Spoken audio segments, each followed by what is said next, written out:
Seguindo os temas que nós organizamos no começo de novembro, vamos falar de um tema que para mim é muito interessante. Não é um tema fácil e foi proposto o tema Igreja Infantilizada. Para falar sobre isso, como sempre, eu gosto de dar sempre uma vasta introdução sobre o tema. Em janeiro, fomos presenteados, pelo menos eu e minha família fomos presenteados pela Joelma. A Joelma pensou, eu estou congregando, faz pouco tempo que eu estou congregando com os irmãos, o que eu vou dar de presente para os irmãos? Ela decidiu dar a minha pior gripe da vida. Ela passou fartamente. Vários irmãos aqui tombaram a gripe da Joelma. Eu não tive corona, mas eu tive a gripe da Joelma. Foi estarrecedora. Eu fiquei um mês, eu nunca tinha ficado um mês doente com uma gripe, eu nunca gastei tanto garrafinha de remédio. Eu sofri pra caramba. Meus pais sofreram, minha mãe sofreu. E para derrubar minha mãe não é qualquer coisa não, filho. É pesado o negócio. Foi realmente uma gripe absurda. A gente tomava remédio. De uma época que eu senti cansaço de respirar. Eu estava cansado de respirar. Eu falei, meu, não tá certo isso. Eu tô indo para a curva da Boa Esperança.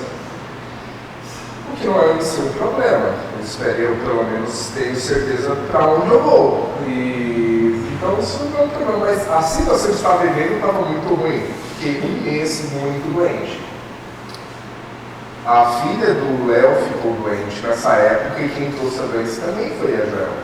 A Joelma foi o paciente zero de janeiro. Foi a gripe da Joelma. Eu nunca vou me esquecer na vida dessa gripe. Pior que a gripe espanhola. Mas brincadeiras à parte, esse período de doença me fez pensar numa coisa realmente muito relevante. Se fosse há 100 anos atrás, o que não é nada, se a gente for pensar em relação ao tempo da história da humanidade, se for pensar em Brasil, em sociedade, se fosse 100 anos atrás, certamente eu já estaria morto. E provavelmente meus pais também, porque, convenhamos, eles são mais velhos. E provavelmente a filha do irmão, não quero colocar atrás, por favor.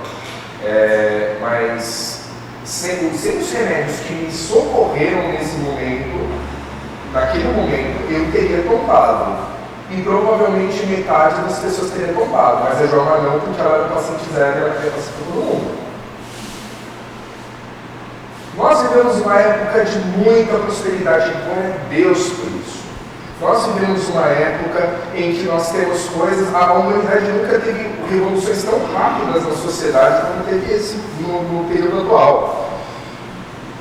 E tudo tem um lado bom, como você fala, tudo tem um lado bom, tudo tem um lado ruim. Se nós tivermos aumento na idade, se nós tivermos aumento no conforto, na segurança, na estabilidade, até na comodidade, isso também causa um problema que afeta não só se isso é bom fisicamente, às vezes psicologicamente, às vezes em relação com a sociedade não é tão bom assim. Eu roubei a frase do Guimarães Rosa, que é muito interessante para o momento, na sociedade que a gente vive. Eu não estou falando não estou falando de 2020, eu estou falando dos últimos 30 anos.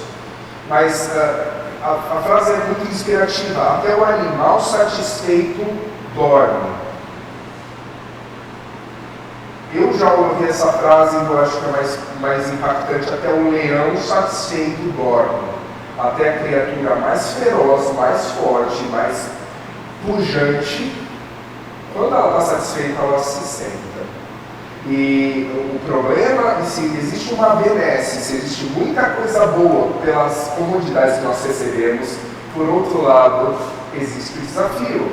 Muitas vezes, esse animal satisfeito descansa em berço esplêndido e se esquece de acordar.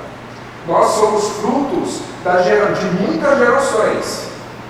E nós costumamos falar da Segunda Guerra Mundial e de tudo, mas se a gente for pensar, nós somos uma soma de várias coisas que a gente não tem a mínima ideia do porquê estão lá. Quando eu era criança, eu sempre achava esquisito, eu me sentia mal quando eu fui no hospital, porque eu não estava pagando nada por isso.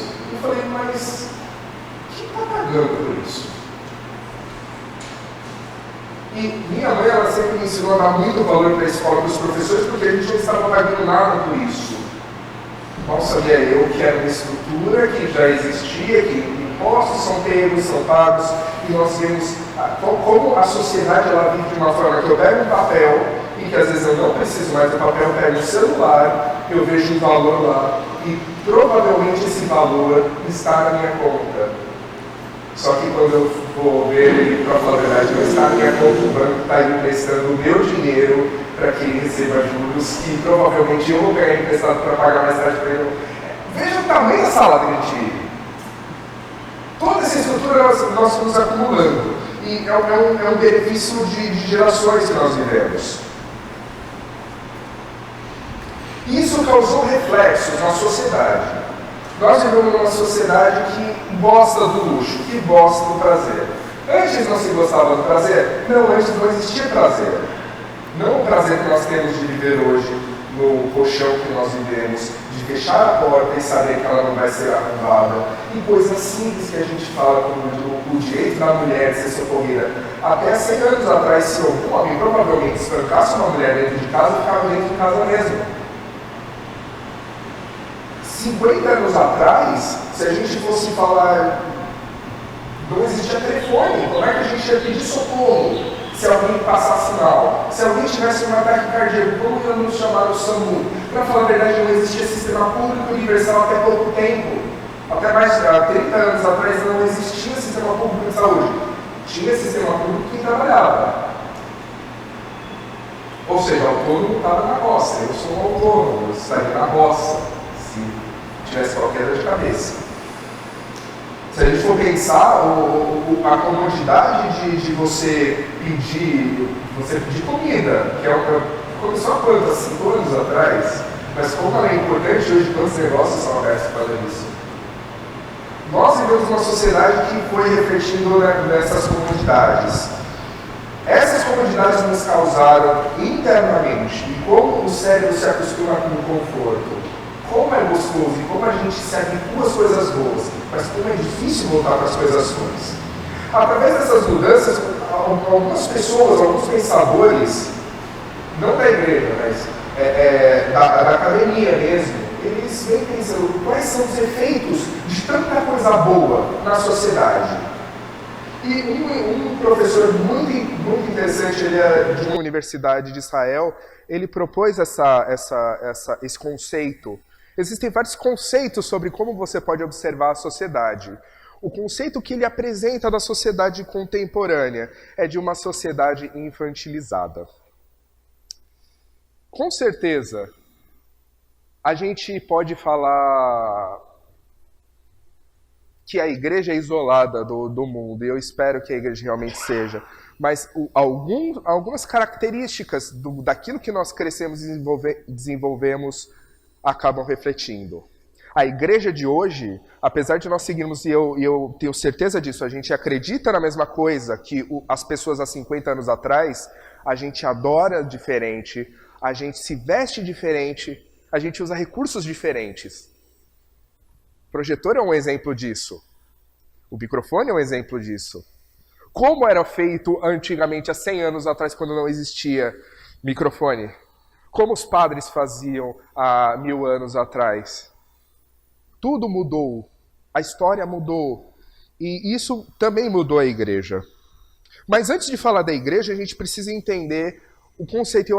Eu gosto do conceito, ele é chocante, eu gosto de coisas chocantes porque fica na cabeça. Um filósofo contemporâneo, vivo ainda, ele fala, Luiz Felipe Pondé, se o seu projeto de vida é chegar aos 60 anos com a cabeça de 20, seu projeto de vida é ser um retardado mental. Essa frase é uma crítica, uma provocação, mas é verdade. Eu conheço hoje Homens de 60 anos que querem ter a vida de um jovem de 20, que tem mentalidade de 20. E se nós estamos falando de uma pessoa que hoje tem 60, então você vê que não é uma coisa de 20. Esses 20 anos, por mais que ele já estivesse amadurecendo daqui a 30, 20 anos atrás, ele vem sofrendo. Se essa pessoa que já tinha lá seus 20 anos, quando começou esse processo, e hoje está com uma cabeça de adolescente ainda, quanto mais as nossas crianças, quanto mais os nossos jovens, quanto mais o Ailton. Novamente, como eu sempre falo, eu não falo uma mensagem específica para ninguém. Se alguma pessoa... essa mensagem especial eu pensei muito porque me afeta muito. Eu sou parte dessa sociedade infantilizada. Por favor. Nós estamos cada vez mais velhos. Se antes, se você for há 50 anos atrás, as pessoas não tinham a expectativa de viver tão bem. 50 anos é pouco, meus irmãos. Eu pensei que 30 anos, e algumas pessoas aqui têm 50 anos. Eu acho que vocês já sabem como passar rápido. Eu tenho 30 anos e passa muito rápido. Nós vivemos uma sociedade que já existe uma presunção de vida. Se antes, quando uma mulher estava grávida, e temos algumas mulheres grávidas, temos a Beth e mais alguém, que eu não me lembro. Desculpe, Monique. Se antes existia, há 30 anos atrás, ela está grávida, vamos torcer para dar certo. Hoje existe presunção, essa criança já nasceu para nós. Apesar de ela estar em formação, a gente não viu a cara dela. Mas para nós já existe, ela já foi concebida. Há 30 anos atrás, você tinha tido uma baita sorte para você estar na posição correta, para você estar no momento correto, para não passar do tempo, não morrer. Nós temos uma presunção, inclusive, quando nasce, que vai morrer daqui a 60 anos. 60? Não. 70? Não. 80 anos.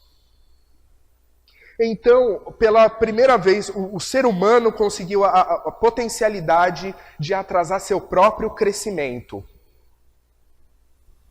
Se antes o ser humano tinha até os 40 anos para fazer tudo e depois terminar trabalhando e aposentar, hoje os seres humanos eles têm capacidade de planejar a vida deles. Dizem que a vida começa aos 40. Então, essa frase é interessante porque ela fala exatamente isso. Eu posso me programar para adiar algumas coisas. O pai do meu pai, ele se casou com 14 anos. Hoje eu tenho 30 e não sou casado. Tenho 33 e não sou casado. As pessoas se casam mais tarde.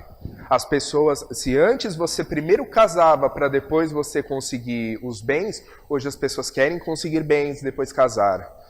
Veja como a sociedade tem mudado. E isso não é uma... Veja, não são críticas às pessoas que fazem isso, é uma crítica, não no sentido ofensivo, à sociedade, ao que nós vivemos hoje. Dentro da igreja, inclusive. Nós atrasamos esse envelhecimento porque nós temos um mar de escolhas.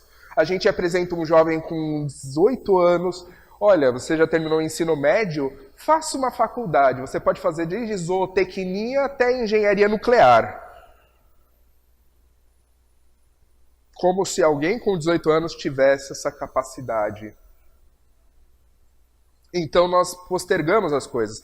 Primeiro faz sua faculdade, vê se você gosta dela, vê se você realmente gostou do emprego, vê se esse carro tá... Você vai sempre empurrando, a sociedade tem empurrado, a ponto de uma pessoa com 35, um homem com 35 anos, 40, que provavelmente vai ser meu caso, ter filho, ser uma coisa que não assusta ninguém.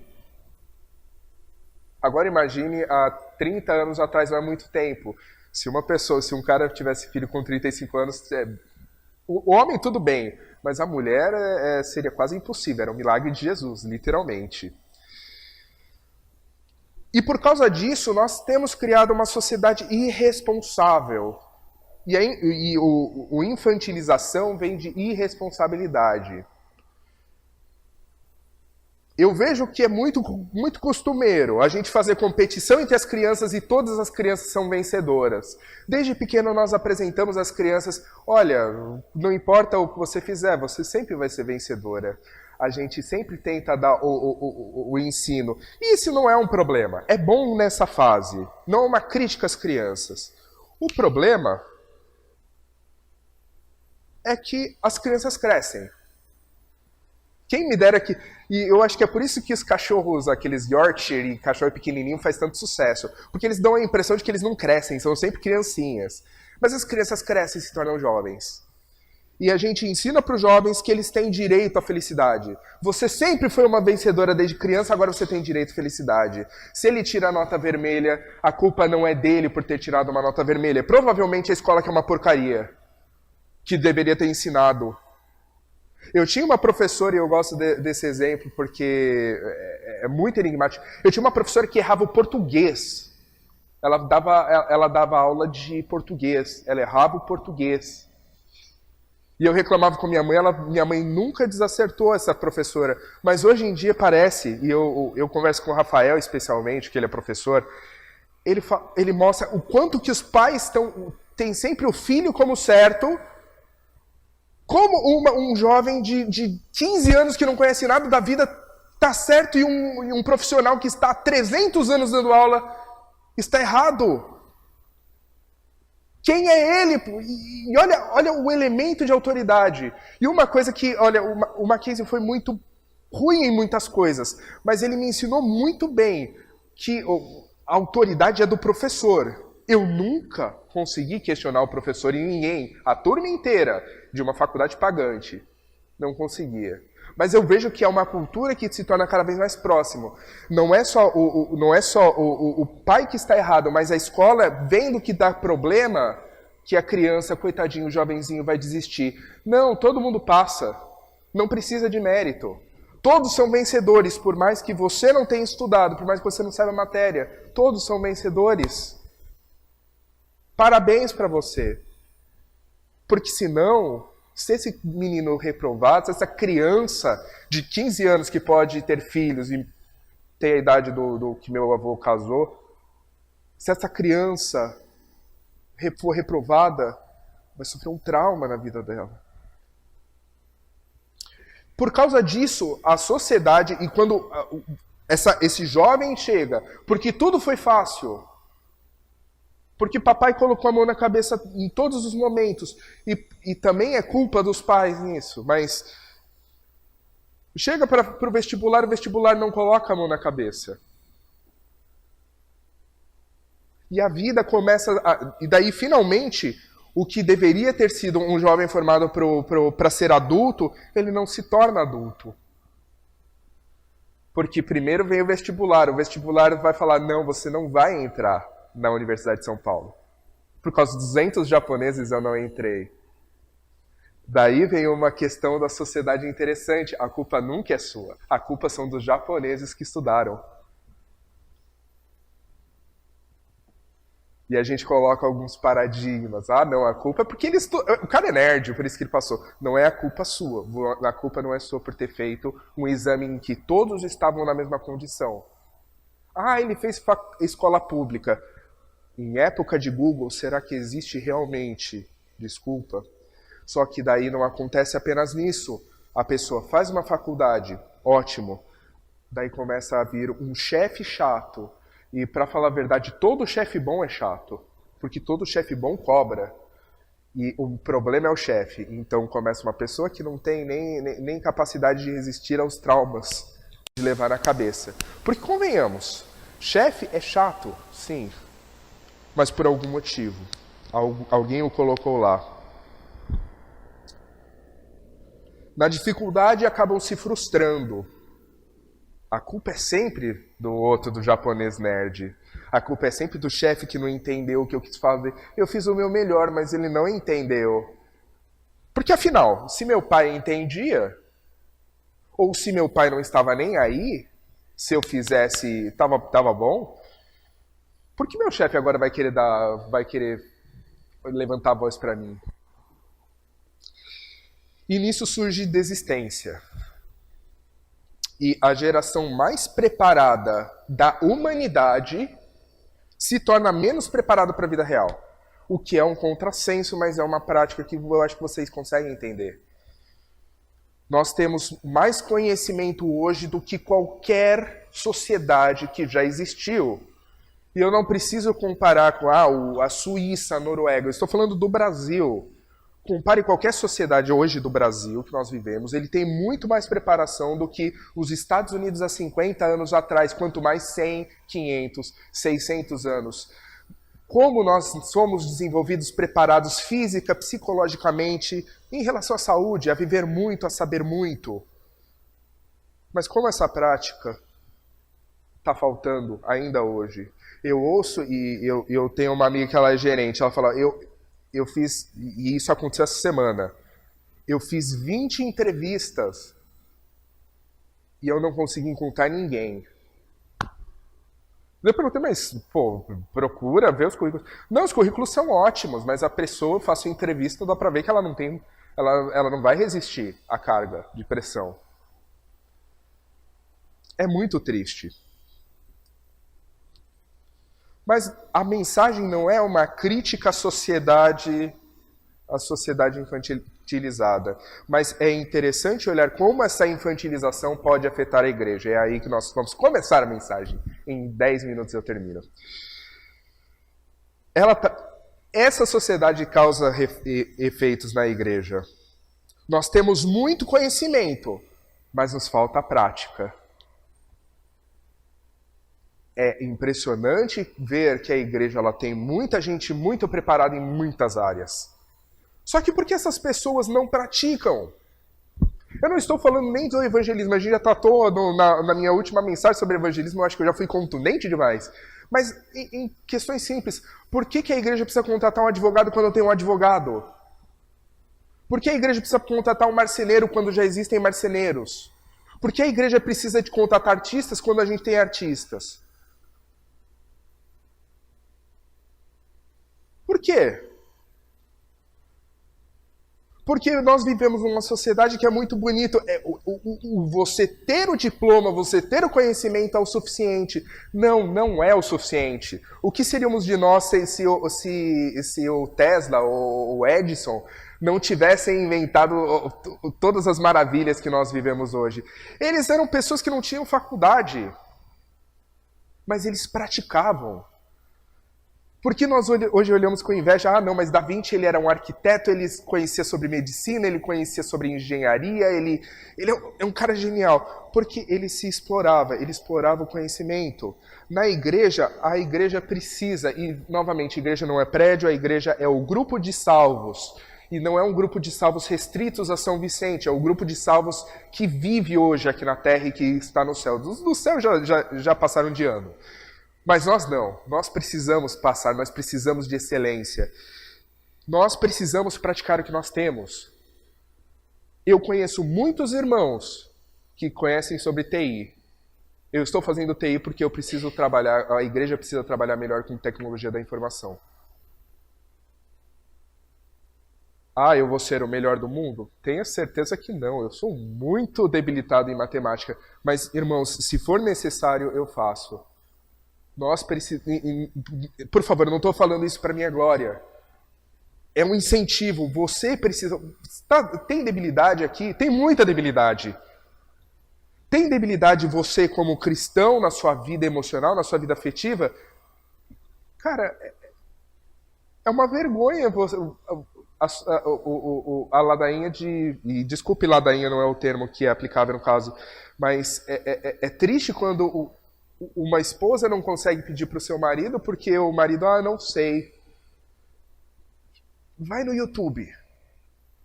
Vai num livro. Isso é mais difícil. Você consegue, meus irmãos. Nós precisamos estar preparados. Mas o que nós estamos acostumados, e infelizmente é uma coisa que eu já vi essa prática aqui em São Vicente, porque vocês sabem que eu sou muito chato. Muito chato. Muito chato. É ouvir a prática de, irmão, tenta melhorar nisso. A resposta ser, mas é para Deus. Por que você não... Não se preocupe, é para Deus, Deus entende. Nós adotamos uma cultura de que Deus é um pai mimado, como provavelmente a maioria dos pais fora da igreja são, que passa a mão na cabeça, meu filho, Tá bom. Como é para Deus, como é para o Pai aceita tudo de boa. Meu pai é da hora, meu pai, tudo que eu peço, ele fala ok. Nós temos o costume, e não sei se isso é tão bom, mas tudo, qualquer coisa que é feita, nossa, seu filho fez isso, parabéns, olha que orgulho. Será? Será que não pode melhorar? Deus não aceita o seu atraso, meus irmãos. Deus não aceita o seu atraso, não só aqui, no seu trabalho. Deus não aceita o seu atraso por causa de desculpas. Deus não vai ficar colocando a mão na sua cabeça. Deus não vai passar a mão na sua cabeça quando você peca. Tem perdão. A gente fala muito igual aquele contexto de Romanos. Não, como a graça se superabunda no pecado, vamos pecar bastante. A mesma coisa, não, Deus perdoa. Deus não se agrada, Deus não tolera o pecado. O pecado deve ser rechaçado. Rechaçado é uma palavra forte para dizer, deve ser evitado, deve ser combatido, deve ser limpado, cortado, decepado da nossa vida. Deus não é orgulhoso pelo que você é. Deus não está feliz com a Sandra. Deus não está feliz com o Adalto. Deus não está feliz com o Ailton do jeito que ele é. Deus, ele é zeloso. E quando eu falo sobre meu zelo, é muito fácil porque a gente tem como passar um paninho em cima. Quando a gente gosta de uma pessoa, a gente passa um pano. Deus não passa pano em ninguém. Simplicidade não quer dizer que é fácil. A gente conhece bem a palavra do Senhor, ela é simples. Não é fácil. E a palavra do Senhor nos diz, não te prostrarás diante deles, nem lhes prestará culto, porque eu, o Senhor teu Deus, sou zeloso. Êxodo 25. Quando nós vemos que Deus fala que ele é zeloso, leia que castiga os filhos pelos pecados dos seus pais até a 3ª geração e a 4ª geração daqueles que me desprezam. Deus, ele é contundente no zelo dele. Mas nós podemos dizer, isso é o Velho Testamento. O caráter de Deus permanece o mesmo. Portanto, já que estamos recebendo um reino inabalável, sejamos agradecidos e, assim, adoremos a Deus de modo aceitável, com reverência e temor, pois o nosso Deus é fogo consumidor.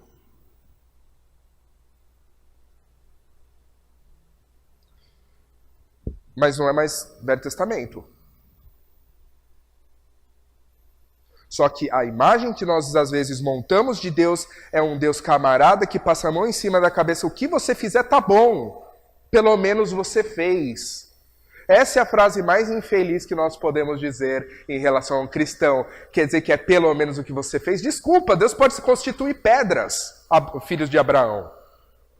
Se você não fizer, você faz um serviço. Você não fez um serviço, mas tenha certeza, é melhor do que fazer meia boca.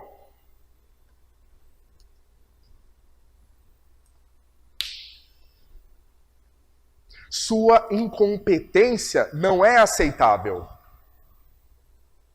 Tudo o que fizerem, faça de todo o coração, como para Deus, e não para os homens. Então não é você vê que o problema, ele cria raízes na igreja, mas ele surge de outro lugar. Nós devemos fazer em todos os atos, porque as pessoas que são instruídas e são incentivadas a fazer o melhor, elas vão fazer o melhor em tudo. Não vou dar exemplos de pessoas aqui, mas, irmãos, tem gente que pode dar 1000 desculpas, e poderia dar 1000 desculpas, para não estar trabalhando, mas que vem cedo e trabalha. Tem gente que eu conheço em outras congregações, que eles teriam todas as desculpas para não ir para a igreja, mas eles se sacrificam e fazem sacrifícios vivos.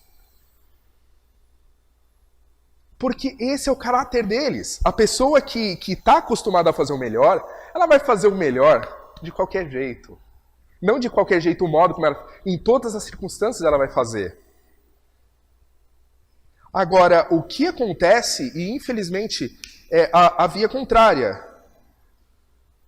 Tudo que fizerdes, faça como se fizesse para o Senhor. E como a gente faz meia forma, como a gente faz de forma leniente, tudo, a gente, da mesma forma que faz para os outros, faz para o Senhor, a gente também faz para o Senhor meio caminho andado. Faz a coisa mal feita.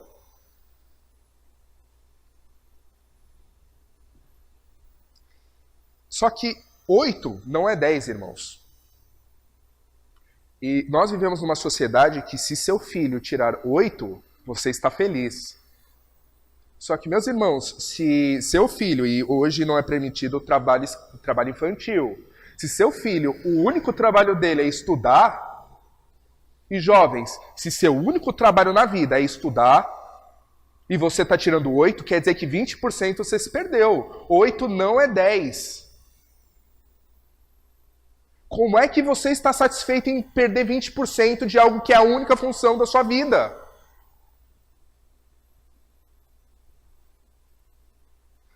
Oito é um 10 auto-enganado. Na minha faculdade existia um vício de uma frase que é horripilante, mas diz que 6 é 10. Basta passar que já está bom. Como se fosse uma fase que você precisasse passar. Mas não, irmãos. Não é isso. Nós podemos passar com 6 na escola, mas para Deus não podemos tolerar, não podemos suportar o 6. Devemos dar o 10 e apenas satisfazer-nos com o 10.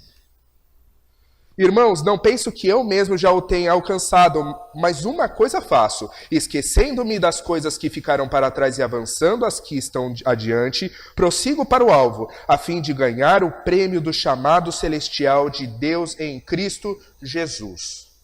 Todos nós que alcançamos a maturidade devemos ver as coisas dessa forma.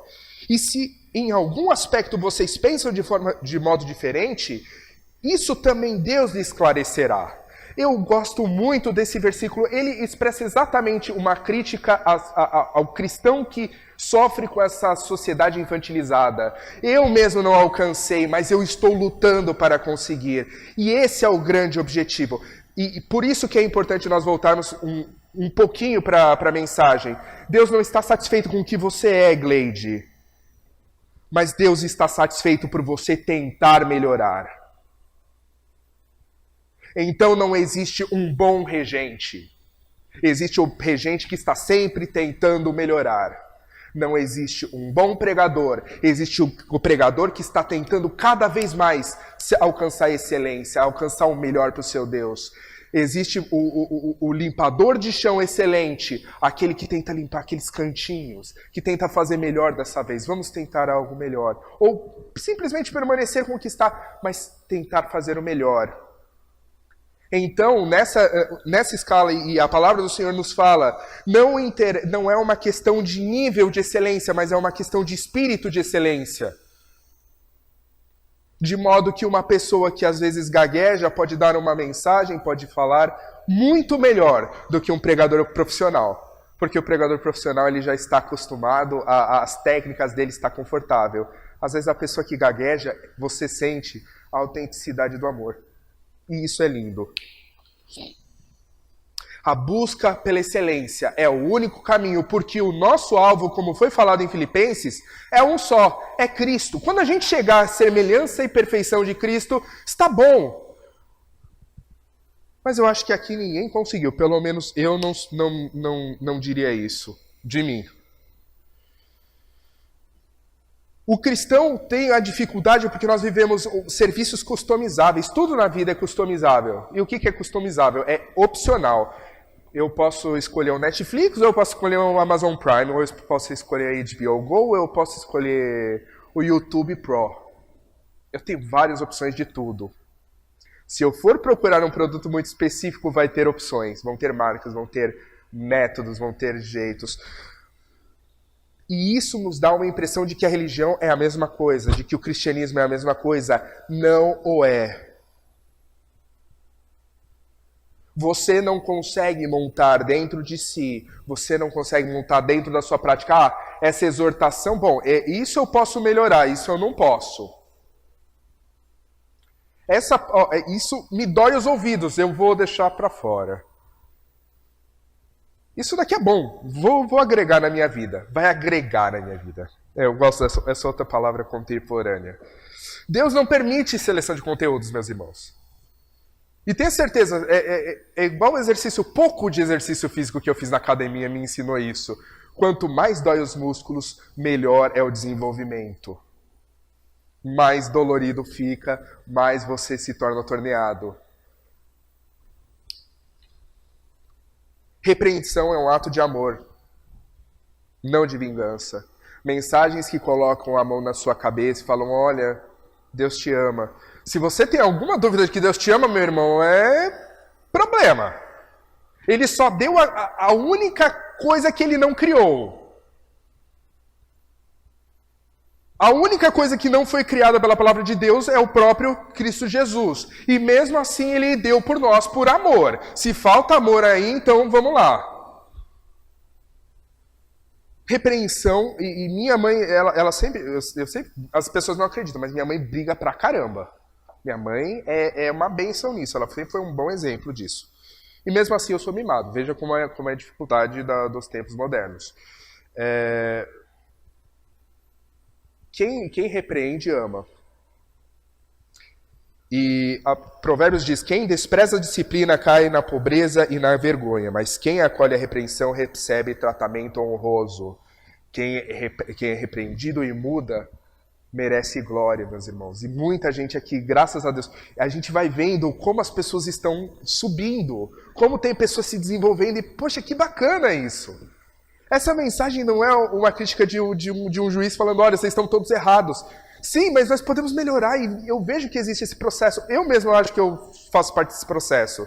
E eu vejo que a congregação em si, mas nós não podemos estagnar, irmãos. Precisamos seguir a excelência sempre. Mas o que acontece é que quando a gente se bloqueia, na falta de argumentos, a pessoa usa adjetivos. Isso não é da Bíblia, isso daqui é do Leandro Carnal, eu gosto dessa frase. Porque quando a gente começa a ouvir a palavra, ela dói, e você começa, não, mas... isso é porque ele é assim, isso é porque ele é assado. E várias vezes na minha vida, irmãos, já falaram, o Ailton pensa assim, o Ailton faz assim, o Ailton trabalha assim, porque ele não está trabalhando. Eu comecei a trabalhar. Ele não faz isso porque ele não tem um relacionamento. Eu comecei a me relacionar. E as desculpas que falavam, porque eu era chato, iam acabando caindo. Irmãos, é caráter. Não é que o meu caráter seja, por favor, não pense que seja glória, mas nós precisamos buscar um caráter, porque tem muita área da minha vida que eu sou muito infantilizado. E eu preciso mudar. E foi uma terapia interessante olhar a palavra do Senhor sobre esse tema. E a resposta da Bíblia, porque afinal, esse é um problema. Qual é a resposta da Bíblia? A resposta da Bíblia é a mesma que ela dá sempre, é a própria palavra do Senhor. A própria palavra do Senhor nos traz mecanismos. Nós não precisamos procurar terapias. Nada contra quem procura, por favor. Mas nós vemos mecanismos dentro da palavra do Senhor para nos buscar a resposta a esse desafio da sociedade que nós vivemos, que é infantilizada, mimada. Não se amoldem ao padrão deste mundo, mas transformem-se pela renovação da sua mente, para que sejam capazes de experimentar e comprovar a boa, agradável e perfeita vontade de Deus. Nós precisamos buscar isso. O adulto, no conceito, nós precisamos então adultizar a congregação, as pessoas que fazem parte do reino dos salvos. O conceito é simples, eu não quero que você pare com seus sonhos, não pare os seus luxos, os seus prazeres, mas se torne responsável pelos seus atos. Pronto para dar, a melhorar, a se responsabilizar.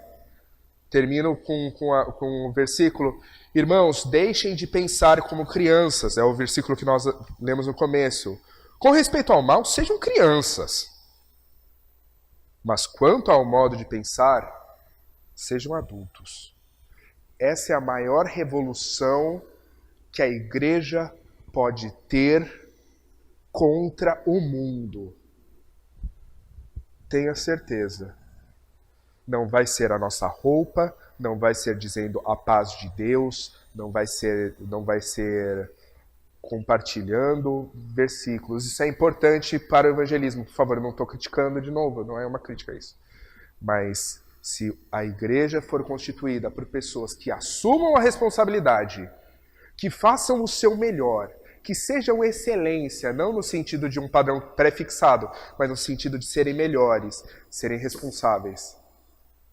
A igreja vai ser opositora, ela vai ser rebelde em relação a essa sociedade infantilizada que nós vivemos. E nós vamos criar crianças e jovens responsáveis, que vão dar seguimento para a igreja, e a igreja vai se tornar, a gente vai poder olhar num futuro que daqui a 300 anos essa congregação estará reunida, para a glória do Senhor, porque nós tomamos atitudes adultas. Amém? Vamos fazer uma oração. Senhor Deus, Pai amado, eu agradeço ao Senhor, louvo ao Senhor pela sua generosidade. Nos dá sabedoria, nos dá maturidade para saber assumir os nossos erros, para fazer o melhor para o Senhor, para fazermos o melhor em todas as circunstâncias, como se fizesse para o Senhor. Que nós possamos ser maduros, possamos assumir as responsabilidades. É isso que eu te peço, Senhor. Nos dá sabedoria para poder enxergar na nossa própria vida onde nós somos infantilizados e como nós podemos, dentro da sua palavra, encontrar solução para isso. Porque nós sabemos que o Senhor é verdadeiro libertador. É isso que nós pedimos. Em nome do Senhor Jesus, amém.